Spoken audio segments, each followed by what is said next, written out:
Welcome to back my channel. So today हम पढ़ेंगे कि subdivision of anatomy and physiology. तो ये सब डिवीज़न का मतलब क्या होता है कि सब डिवीज़न का मतलब होता है किसी सब्जेक्ट को छोटे छोटे पार्ट्स या ब्रांच में डिवाइड करना ताकि उससे इजीली हम स्टडी किया जा सके। तो ये सब डिवीज़न ऑफ एनाटॉमी का मीनिंग क्या है? ह्यूमन बॉडी की एनाटॉमी को अलग अलग ब्रांचेस पे पार्ट्स में डिवाइड करके हम स्टडी करना। ओके, इसका बहुत सारे ब्रांचेस है, हम एक एक करके पढ़ाएंगे। तो first one is the gross anatomy. What is the gross anatomy? The study of structure visible to naked eye.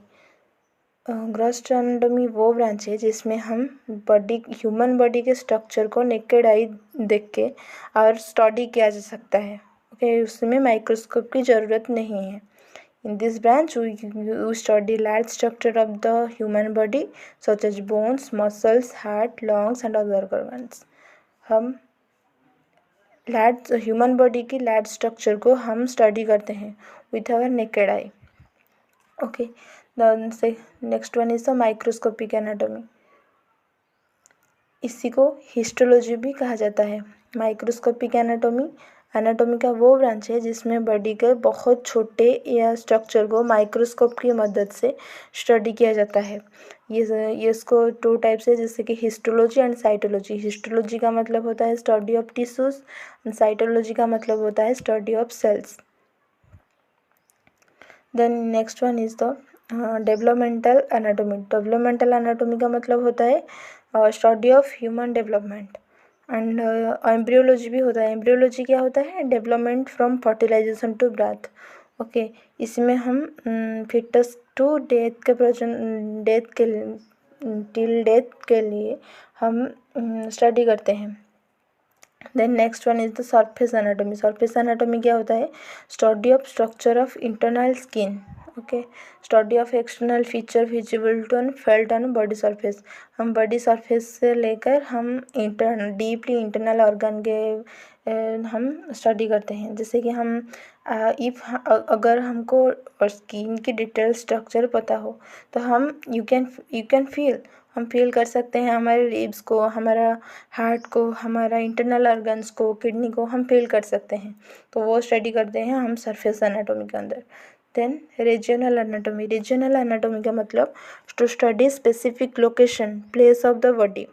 Okay, तो रीजनल एनाटॉमी का वो ब्रांच है जिसमें हम बॉडी के एक स्पेसिफिक रीजन और लोकेशन को हम स्टडी किया जाता है और उस रीजन के सभी स्ट्रक्चर जैसे muscle, bones, nerves, blood vessels को एक साथ समझ पाते हैं।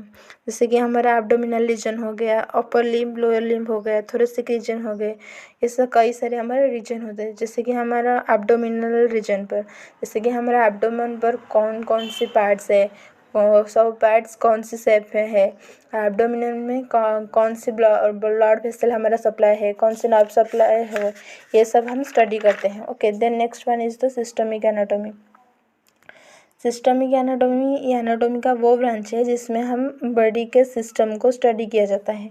इसमें बॉडी को डिफरेंट सिस्टम में डिवाइड करके उनके ऑर्गन्स और फंक्शन को स्टडी किया जाता है। जैसे कि हमारा nervous system, endocrine system, lymphatic system, urinary system, skeletal system, muscular system, digestive system, respiratory system, ये सब सिस्टम होता है। तो इस सिस्टम के बारे में हम स्टडी करते हैं। Then next one is the cadaver anatomy. Cadaver anatomy क्या होता है? ये एनाटॉमी का एक ब्रांच है जिसमें हम डेड ह्यूमन बॉडी की डाइसेक्ट करके ह्यूमन बॉडी के स्ट्रक्चर का स्टडी करते हैं। जैसे कि हम हमारा मेडिकल कॉलेज में MBBS हो गया, नर्सिंग हो गया, ये में हम क्या करते हैं कि हमारा डेड बॉडी को लेकर हम स्टडी करते हैं कि कौन सी पार्ट कौन सी लोकेशन पर है, एब्डोमेन पर कितना लेयर है, ये सब हम डिटेल्स में स्टडी करते हैं। वो कैडावर एनाटॉमी होता है। Then next one is the living anatomy. Living anatomy क्या होता है? लिविंग एनाटॉमी ये एक ब्रांच है एनाटॉमी की जिसमें हम लिविंग ह्यूमन के बॉडी के स्ट्रक्चर को ऑब्जर्व और एग्जामिन करके स्टडी किया जाता है। इसी में अलाइव पर्सन को बॉडी के स्ट्रक्चर को इंस्पेक्शन, पाल्पेशन, परक्यूशन और ऑस्कल्टेशन के जैसे मेथड, फिजिकल एग्जामिनेशन, ये सब मेथड आता है ना, वो करके हम स्टडी किया जाता है। तो जैसे कि हम पल्स फील करना, चेस्ट मूवमेंट देखना, हार्ट साउंड सुनना, मसल मूवमेंट को ऑब्जर्व करना, ये सब रहता है, ये सब स्टडी हम करते हैं ये लिविंग एनाटॉमी के अंदर। The next one is the genetic anatomy. तो जेनेटिक एनाटॉमी क्या होता है? जेनेटिक एनाटॉमी का वो ब्रांच है जिसमें हम जीन्स और हेरेडिटी के बॉडी में स्ट्रक्चर पर इफेक्टिव स्टडी किया जाता है।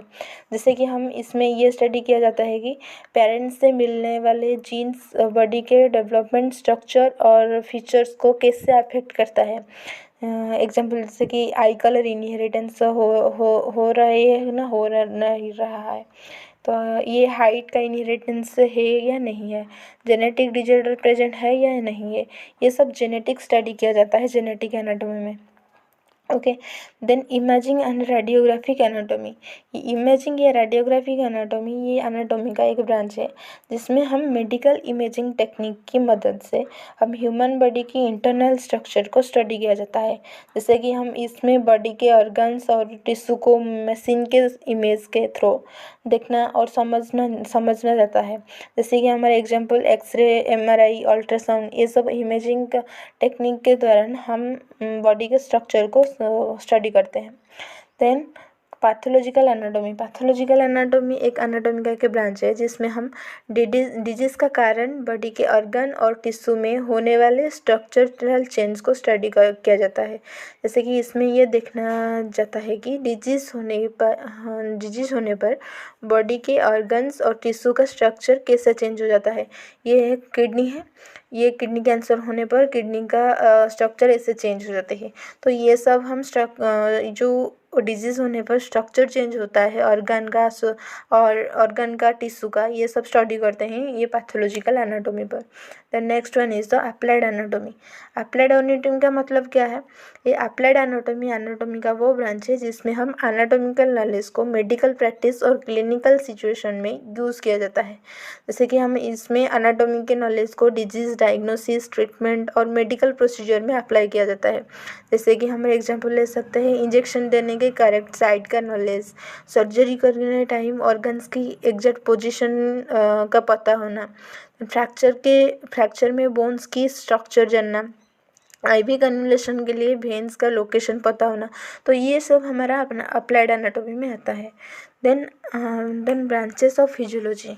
जैसे हमारा एनाटॉमी का बहुत सारे ब्रांचेस है जो हम पढ़े, देन ये भी ब्रांचेस ऑफ फिजियोलॉजी भी होता है। क्या क्या होता है? जैसे कि first one is applied physiology. तो अप्लाइड फिजियोलॉजी क्या होता है? ह्यूमन बॉडी की नॉर्मल फंक्शन को, नॉलेज को, जो डिजीज़ की अंडरस्टैंडिंग, डायग्नोसिस, ट्रीटमेंट और पेशेंट केयर में अप्लाई करना है, अप्लाइड फिजियोलॉजी कहलाता है। जैसे कि हम फिजियोलॉजी क्या है? फिजियोलॉजी होता है हमारा बॉडी कैसे काम करता है, कैसे फंक्शन करता है। अप्लाइड फिजियोलॉजी का मतलब होता है वो उस नॉलेज को क्लिनिकल प्रैक्टिस में यूज़ कैसे करना है, यूज़ क्या करना है, वो होता है applied physiology. Then next one is the clinical physiology. तो क्लिनिकल फिजियोलॉजी अप्लाइड फिजियोलॉजी क्या क्या, इसका एग्जाम्पल क्या है? इसका एग्जाम्पल ये होता है कि जो blood pressure measurement, oxygen therapy, insulin injection administration, IV fluid therapy, ये सब हमारा अप्लाइड फिजियोलॉजी में जाता है। देन क्लिनिकल फिजियोलॉजी क्या होता है? ये क्लिनिकल फिजियोलॉजी का एक ब्रांच है जिसमें हम ह्यूमन बॉडी के फंक्शन को क्लिनिकल टेस्ट और इन्वेस्टिगेशन के द्वारा स्टडी किया जाता है ताकि डिजीज़ डायग्नोसिस और मॉनिटर किया जा सके। जैसे कि हमारे ECG हो गए, स्पाइरोमेट्री हो गई, ब्लड ग्लूकोज टेस्ट हो गए, किडनी फंक्शन टेस्ट हो गई। तो हम क्लिनिकल इन्वेस्टिगेशन दौरान हम बॉडी के फंक्शन को हम स्टडी कर सकते हैं। Okay, then next one is the nutritional physiology. Nutritional physiology क्या होता है ना? न्यूट्रिशनल फिजियोलॉजी ये ब्रांच होता है एक फिजियोलॉजी की, जो हम फूड इंटेक कर रहे हैं वो कैसे डाइजेस्ट हो रहा है, कैसे ऑब्जर्वेशन हो रहा है, कैसे ट्रांसपोर्टेशन हो रहा है, वो कैसे यूज़ होता है, वो उसका स्टडी किया जाता है ये न्यूट्रिशनल फिजियोलॉजी में अंदर। Then next one is the cardiovascular physiology. तो कार्डियोवास्कुलर फिजियोलॉजी क्या होता है? ये ब्रांच में हार्ट और ब्लड वेसल्स का फंक्शन का स्टडी किया जाता है और यहाँ समझा जाता है कि ये जो ब्लड सप्लाई है, ब्लड सप्लाई होता है, ये ब्लड में कैसे सर्कुलेशन होता है, जो ब्लड सप्लाई होता है वो कैसे होता है, उसका मेन फंक्शन क्या होता है? उसका मेन फंक्शन होता है pumping of the blood, transportation of the oxygen, transportation of the nutrients and removal of the waste products and maintain the blood supply, okay, maintain the blood pressure। ये सब हम cardiovascular physiology में पढ़ते हैं। The neurophysiology is ये branch में जैसे हम नर्वस सिस्टम का फंक्शन का स्टडी किया जाता है। इसका मेन फंक्शन होता है transmission of the nerve impulses, control and coordination of the sensory function and motor function. And pathophysiology क्या होता है? पैथोफिजियोलॉजी वो ब्रांच है जिसमें हम डिजीज़ के कारण बॉडी के नॉर्मल फंक्शन में होने वाला चेंजेस को स्टडी किया जाता है। ओके, डिजीज़ होने पर नॉर्मल बॉडी फंक्शन बदल जाता है। ये स्टडी करता है कि डिजीज़ कैसे डेवलपमेंट होता है और बॉडी को कैसे अफेक्ट करती है। इसमें डायग्नोसिस, ट्रीटमेंट और नर्सिंग केयर समझने वाले मदद होती है। तो ये था आज का topic, 2 branches of physiology and branches of anatomy. तो यह था आज का topic, sub division of anatomy and physiology. आपका वीडियो इफेक्टिव हो तो आप लाइक करें, कमेंट करें एंड शेयर करें। Thank you.